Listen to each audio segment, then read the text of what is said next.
Just a very few questions because she has to run off to a meeting. I will always be the bad cop with that. Come on up, and then we'll, of course, do a full briefing. Good afternoon, everyone. So we want to take a moment to encourage organizations to be on guard for malicious cyber activity in advance of the holiday weekend. To be clear, we have no specific threat information or information regarding attacks this weekend, but what we do have is history. And in the past, over holiday weekends, attackers have sometimes focused on security operations centers that may be understaffed, or a sense that there are fewer key personnel on duty as they may be on vacation. And indeed, a long weekend can sometimes make attackers feel they have extra time to navigate in a network before they're detected. So as the long weekend comes, we want to raise awareness, and this need for awareness is particularly for critical infrastructure owners and operators who operate critical services for Americans. As part of the administration's ongoing efforts to secure our America's defenses against cybercrime and ransomware, on Tuesday, the FBI and DHS's CISA released an advisory outlining specific steps that organizations and individuals can take to really increase their defenses and be safe online. You can find this on CISA's one-stop shop for information, stopransomware.gov, and we encourage you to please visit the site, read the advisory, and take those critical steps. Organizations and individuals should be on alert now because criminals sometimes lay in their steps in advance and begin their planning. Now, I want to walk through a few specific things you can do right now to protect against possible attacks and to ensure that you can recover quickly in the event that an organization is compromised. Specifically, I'd like to call on executives to please bring together your leadership teams and run through this set of activities to ensure that your organizations are as secure as they need to be before the holiday weekend. First, update and patch all software. We continuously see attackers compromising organizations based on vulnerabilities that are known for which patches are available. Second, ensure that individuals have strong passwords in place. And indeed, for key personnel, encourage them to change their passwords now. Third, implement multi-factor authentication, particularly for key personnel and IT staff. Multi-factor authentication is something more than a password. It could be a biometric, like a fingerprint. It could be a code that comes off software. Last week, President Biden hosted key executives from technology companies as part of his efforts to really secure America online.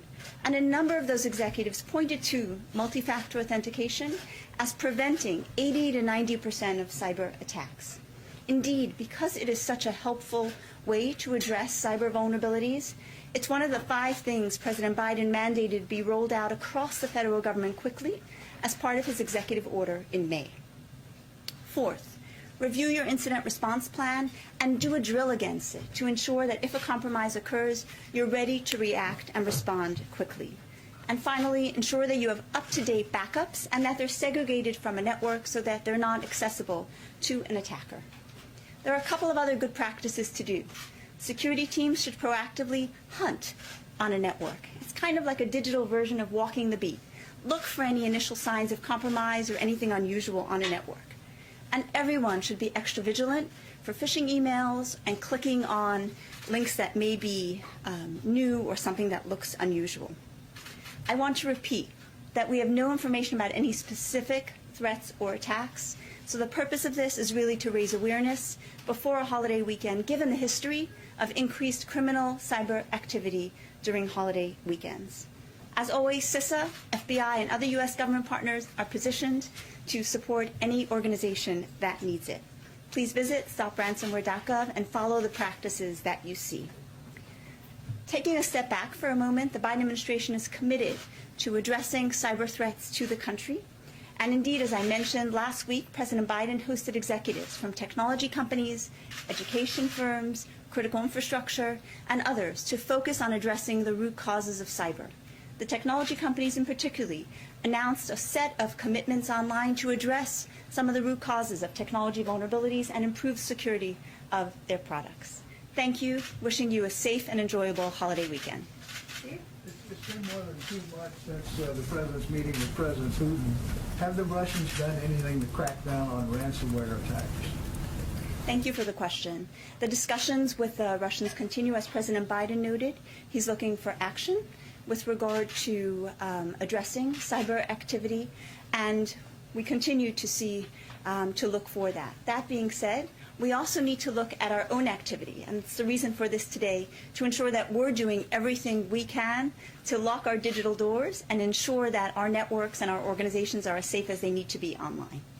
Have you guys determined who is responsible for the attack on the State Department a couple of weeks ago? I won't address specific incidents here. We're certainly looking at that, and we're also focused on, as I noted, the rollout of the 5 particular technologies across the federal government so we can confidently reduce the risk of such continued attacks. Those are on a tight timeline. So far, both CISA and Commerce's NIST have met every single timeline, and those key technologies are scheduled to be rolled out within 6 months of the President's executive order last May. So we're really tracking October and November to ensure that we've modernized our defenses across the federal government. Do you believe that the patches that need to have been done have happened across agencies? That work continues. As I noted in a prior discussion, there's a great deal of work to modernize our federal networks. They were not where they needed to be, and that's one of the reasons that the President mandated such aggressive, we believe achievable, but aggressive steps to bring them up to where they need to be to meet the level the attackers focus on those networks. Jen? Some of my colleagues at Bloomberg reported today about identifying some of the Chinese state-sponsored hackers who are behind an alleged NSA, co-opting an alleged NSA backdoor in products from Juniper Networks, which has obviously been known about for quite a few years. What are the administration's policies around the use of backdoors, and what are the guidelines, if any, about NSA's ability to insert backdoors into U.S. tech companies' products? As you know, that's been as you noted, that's been an old story that's been reported, and I think we've continuously noted that there isn't substantiation for it. Focusing on supply chain for a moment, the supply chain and the need to ensure that software is as secure as possible is something that's absolutely a priority of this administration. I think you saw in the President's executive order, he mandated putting in place certain steps to ensure secure supply chains for products, and those are rolling out. Indeed, as well, I think you saw several of the announcements that came out of the summit last week. So we're absolutely committed to working with technology companies to ensure that their products are as secure as needed to face the attacks of today. Do Monica, and then right in the back, and then we'll have to wrap it up. So there was a spike in ransomware attacks earlier in the summer that seems to have slowed down slightly. To what do you attribute that? And then you did mention there wasn't something specific that caused you to come and bring out this warning. But in terms of Labor Day, is there anything different about it that you would like to highlight, given we haven't seen these kinds of warnings before the 4th of July or anything else more recently? 2 really good questions. First, we've noted the decrease in ransomware, and we think it's an important step in reducing the risk to Americans. There could be a host of reasons for it, so we're noting that trend, and we hope that that trend continues. And with regard to the change and why we're here today, I think it reflects the administration's focus on cyber threats and the recognition that we play a role in all of that.